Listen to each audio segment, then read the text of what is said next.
Man, you guys really wanted to learn about me, huh? Hello everybody, it's me Sci-Fi, and today we are pivoting towards something more unique this video, a question and answer session.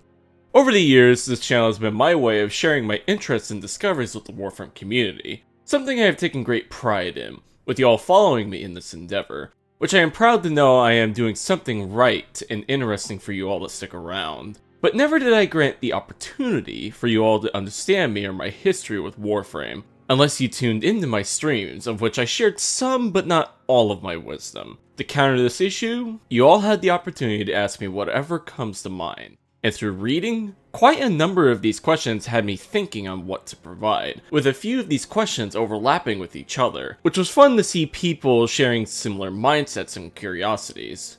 Anyway, enough talking. Let's move on to the first question. Kristen writes, what part of Warframe was the one thing that made you stick with Warframe? Story? Gameplay? Art? And on that note, what is your most loved interaction in Warframe? Honestly, that's a very complicated question for me, because it was hard for me to stick with it initially. Since 2018, I had tried the game out multiple times, being drawn in by its world and gameplay, but getting bored very quickly due to a lack of story to keep me engaged, since I find both story and gameplay important to me when playing a game. In fact, it wasn't until 2022 when I tried again that I reached the second dream that I fully committed to this game. Finding the story being built incredible, and controversially, I still think the story is fantastic if a little half-baked in some quests, and that carries forward with the upcoming Warframe 1999 update this December.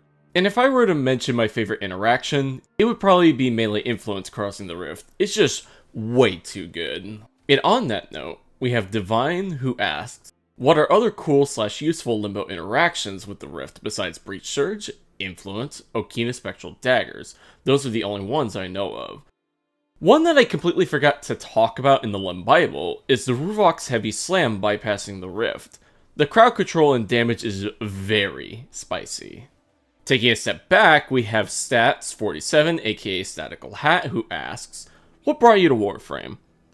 As mentioned before, I tried getting into Warframe several times over the years, the first time being on an old laptop after I had watched a video talking about the top 10 free-to-play games. You know, those kinds of videos at that time.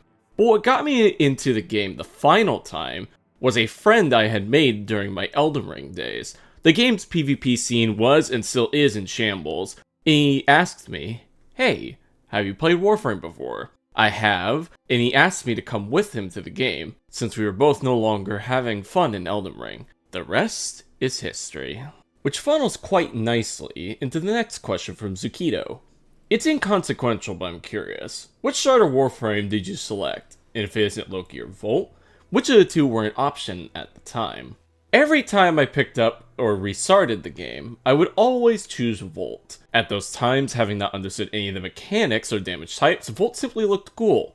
I mean, he's an electric speedster like the Flash, come on. And I always saw utility-focused characters more intriguing than outright damage dealers. On a side note, I think if I were to restart the game all over again, I would still choose Volt over Mag and Excal.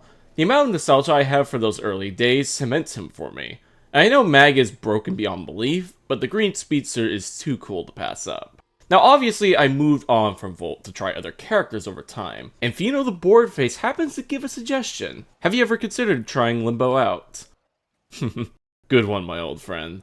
But on a serious note, Black Blade asked, why Limbo of the entire cast? And 2, do you still meet people who rage upon seeing a Limbo? Limbo, hilariously, was a character I initially didn't like, trying him out once and throwing him to the gutter, finding his kit, much like others who tried him, slow, clunky, and non-functional to say the least. In fact, if you were to ask me from late 2022, I probably would have agreed with the community's sentiment of him being the worst Warframe, but as you can tell, something big changed in that sentiment. During my Zaku arc, I was growing increasingly tired of Zaku and the meta playstyles, falling into the trap of believing the meta was the only real way to play the game, and admittedly I was a Brozyme fan for a while, finding his words and guidance helpful. But the first of permanent Prime resurgences came around, and Limbo and Mesa were there. Limbo Prime simply looked flashy as hell, and I decided to farm for him. But something was different this time. Instead of finding him confusing, He was pulling me in. I wanted to know more about him. I wanted to learn. I wanted to discover what I was missing. And through a solid hour of experimentation, I discovered the Holdcast interaction with Rift Surge, and my opinion completely flipped on him. And a week later, Nova Umbral's first video on Limbo released, confirming what I have found by myself, and with that, I proclaimed myself a Limbo main. Limbo is simply misunderstood, much like how I view myself. Limbo uses outside-the-box methods to get things done, much like myself. Limbo, cringy as it may seem, is a reflection of me, not to mention his theme of being an outgoing magician who is in reality using advanced physics to manipulate the world is fascinating. You think he is one thing, and then in reality, he's something else in its entirety. Now, do I still get Limbo haters? Honestly, I haven't gotten much hate lately. In fact, I got recognized a handful of times. Kinda wish I was able to get those on film, but hey, it happens. You're not prepared for it. So as mentioned earlier in the video, some questions have overlapped in this instance, so for that reason, I'm going to be bringing them both up here. Okapasa says, would you recommend Limbo for beginners since he can be obtained fairly early game? 2. If Limbo was to be given the same treatment Nova, Trinity, and Nyx have been given, only tweaking / reworking certain aspects of his kit, what would you like to see? 3. If Limbo had a signature weapon, what effect do you think it should have when used by Limbo? And the Grain Giver writes, if you were able to rework Limbo like DE, what change would you do? Honestly, no. I do not recommend people grab Limbo early on. Limbo is a very powerful frame for early game, with many uses in the early star chart, from defense to survivals, but he has such a high skill gap to make use of everything he does that it is very likely the player, much like myself the first time around, will give up on him before trying to fully utilize his kit. In fact, much like my friend Jim DeFuzz mentioned to me in private, his quest should be rewritten and moved to a later point in the game, at least post New War. He is a frame that simply should not be given early on. To understand Limbo is to understand Warframe itself, and the reverse rings true. When it comes to the Limbo rework, I have already explored that within chapter 10 of the Limb Bible, so I will not repeat what was said there, but since that video I have had a few new ideas since its release, the first idea taking inspiration from Caliban's rework. Limbo's abilities will now deal what's called Rift Damage. Rift Damage, as mentioned in the Limb Bible, will deal a damage tick every second equal to 1% of the target's max HP, which is affected by armor and damage reduction systems. This is to give Limbo a pseudo DPS option within the higher levels, without making it too strong. In addition, he will now have a new status proc called Distortion. Distortion will take 10 stacks of the dominant status effect on an enemy every 5 seconds, and apply it to all enemies within 5 meters of the target. This taking inspiration from Melee Influence, Distortion gives Limbo the additional benefit of AoE status spreading to Limbo's kit, but there are catches to this. The target must be alive during the countdown for the procs to spread and does not trigger on kill, making it good for priming and less so for DPS purposes. Would be amazing, but could be neat in the right conditions. If Limbo were to be given a unique weapon, I feel it should be a flintlock pistol of some kind, stylish and powerful in the hands of a gentleman, with its perk being a flat 20% crit chance and status chance when used with Limbo. No particular reason why, just throwing an idea out there. And to follow up, Dark Chungus asked, what Limbo ability would you replace with the helmet system, and what ability would you replace it with? None of them, if I'm being honest. Removing any one of Limbo's abilities hinders other parts of his design, and locks one out of unique combos. But if I had to choose, Cataclysm would be a contender, since the Banish Search combo exists, and crowd control mobility powers like Val Rush are pretty nice. Which comes to the next question from White Mystery. What is your opinion on Limbo? Now I must say, I may sound biased in my opinions on this character, for I do love him, but to be fair to his haters and his flaws, I will describe him like this. Limbo is fun, strong, incredible even when fully understood, able to go from a niche defense character to a crowd-controlled DPS powerhouse. However, if you want only DPS or do not like his playstyle, then you are better off with other frames. Limbo is a Swiss Army knife, but with visually confusing, nigh obnoxious tools that require time and effort to know when and where to use them. He isn't for everybody, and that's okay. His spot in the game mostly makes sense, but it would also be nice to get some abilities added to his kit to further his antics. with my only real concern with this kit is it being deleted in a rework, due to the amount of hate he gets and those who enjoy it like myself being a minority, of which the honored Limbo mentions. If Limbo didn't exist, what would your most played frame be? Most likely Sevagoth. A JoJo frame is way too cool to pass up. Getting back on track, we have the Professor Dystopia who asks something I honestly did not expect. When I play Volban, I find myself entering a tactical mindset, thinking of how I can use the tile with my current setup and be as efficient as I can. Seeing your gameplay with Limbo, I could see some similarities, but I always feel slightly off when I try to. Do you find yourself entering a similar mindset? Also, what's your favorite color? Honestly, Disto, I'm glad you pointed that out when it comes to my gameplay. One of the major reasons I play Riot Bubble on Limbo is to give me the most control over the battlefield, ironically, creating lockdown points on sections of the map for enemies to funnel in and get stuck in my dimension, while keeping myself located in areas where enemies cannot sneak up behind me. If you'd like to know more, my friend, I'm always happy to give you a lesson. Just give me a holler over in my Discord. And my favorite color is purple, like a deep lotus purple. Speaking of tactics and utility, how many Limbos does it take to swap out a burnt light bulb? Carp, my boy. It's none. For the Limbo would simply put it in stasis, preventing it from ever burning out. And we have before us the last Limbo-related question of the session. It's a Dry wrote, what's your favorite non-Limbo loadout? If you have one, of course. Sadly, I do not, It's a Dry. I haven't touched many other frames recently, and even then, I find Limbo's kit too enjoyable to set aside. Alrighty, we're moving on to more random questions for the remainder of this Q&A. And to kick us off, we got Jindafuzz who asked, what is your favorite drink? Also, to challenge you a little here, if you had the opportunity to talk with DE directly, what would you ask them? So first off, my favorite drink is unsweetened iced tea, specifically from Wendy's. It's a US burger chain that makes pretty decent fast food, not the best in the world. And second, I honestly would like to ask the E why they have been making the enemies weaker and weaker lately. I won't lie, the reworked health and armor feels nice, but the lack of HP types, that which gives factions their identities, makes the enemies feel less of a threat and more like a joke. With the addition of if they plan to do something to help fix the issue. Yes, Warframe is a power fantasy, but the fantasy is only as strong as the enemies that challenge it. It's a power fantasy in name, but in practice feels cheap, and to an extent, insulting to the player's intelligence. But let us pivot to a more light-hearted subject. What's your doggo's name? And what kind of frames would you like to see being added to the game eventually? Christopher asked. I actually have two dogs, Christopher. The one I showed you is called Rufus, and the second one is a Chihuahua named Jack. And to be honest, a frame I would like to see is a puppeteer frame. One that takes control of or mimics the enemies you fight in battle. It would be a more unique frame, in my eyes, and generate new approaches and playstyles for the game itself. Something truly unique in Warframe, but it's something seen in a few other games. Speaking of other games, Mooj asked, what is your favorite game? Well,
Nier Replicant. I have talked over the years about my favorite video games, such as Bloodborne, Dead Space, Prey. You get the idea. But as I sat down and pondered, the more I realized that Nier Replicant was my favorite above all others. From its pretty enjoyable, if laid-back gameplay, to its awe-inspiring story, that was one of the few to make me cry multiple times, especially with its ending and what the player is left with on an emotional level. This isn't to say it's a perfect game. Its gameplay could be more interesting, and the side quests are not all great, but I don't care. It's an experience that I enjoyed from start to finish, and dare I say, taught me important life lessons, most notably patience in the face of negative situation and odds stacked against you. Honestly, I'm surprised I haven't tried streaming the game sooner, or making a video about it, which a friend of mine, Dylan McGrail, does point out. Have you considered diversification of the channel, and or stretch your live streams towards other games you have never played? Funnily enough, Dylan, I have been trying to do this for the longest time. Not so much to reach new people, but more so to offer something different for my audience that people would be interested in, such as more science fiction games or more horror games, stuff that drew people to the channel in the first place. But the problem is, they usually do not pan out, like with my Armored Core videos from last year, and recently with streams on Prey or Warhammer. Now to be fair, the Warhammer stuff hasn't continued due to IRL things, but I simply get the urge to do something different, then Warframe pulls me back in. Although I do have plans for an Elden Ring video at some point, but only time will tell if it comes to fruition. Making videos is honestly very difficult due to the time management with a full-time job like myself, and trying to do something outside of my comfort zone. Which flows perfectly into the next question from another friend of the channel, Stabs the Beaver. Is there anyone from your community and or other communities that you wish were content creators but don't have interests or don't have passion or just care to make videos? What's one thing that surprised you about the Warframe creator community? What Warframe content do you think is missing from YouTube?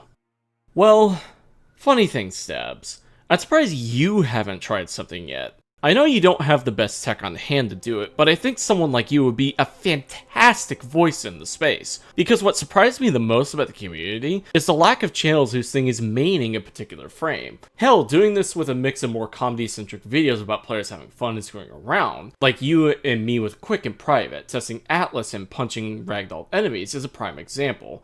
I would easily watch something like that if it was around more often. This also rings true for another friend of the channel, Shy Banshee, an amazing player who mains Banshee. I would love to see something from her if she decided to put in the time to do it. Now I know that she has IRL things going on, but if she could make the time, I would love to learn more about Banshee if I could. And on the subject of Atlas, we have our final question before us. Arson asked, what do you think of Atlas? Like how he fits in current Warframe, if you think he's strong or weak currently. I see a lot of people putting him in their seats here, so I was wondering your opinion on him. Sadly, Arson, I can't give a good opinion on him, because outside of one time in the circuit, I had never really used him. However, he does look strong and fun in my opinion. I would suggest asking my buddy Stabs about him instead, since he has far more experience than me. And with that, the Q&A is complete. This was honestly a joy to experience. Lots of cool questions, some easy, some complex. I hope you guys liked my answers, and most importantly, got to know me a little more. But before I set you free, I have my own question for those watching this video. Should I make a Patreon? During the creation of this video, and looking back on my channel, I started to realize how slow my upload schedule has gotten. And despite my best efforts to get on track, my job just gets in the way of doing this stuff more often than I would like. I mean, the reason the Limb Bible took so long to release is due to most days being occupied by work and rest, and having a Patreon would hopefully allow me to go part-time in combination with ad revenue, letting me do this more often. But I will only do this if you, my viewers, are okay with it. Because in my channel's current state, I wouldn't have a whole lot to offer early on. But if it's okay, I'll come up with something. And with that, that's me, Sci-Fi. This was an awesome video. I'm happy that I could answer your questions, and I will see you all later. Have a wonderful day.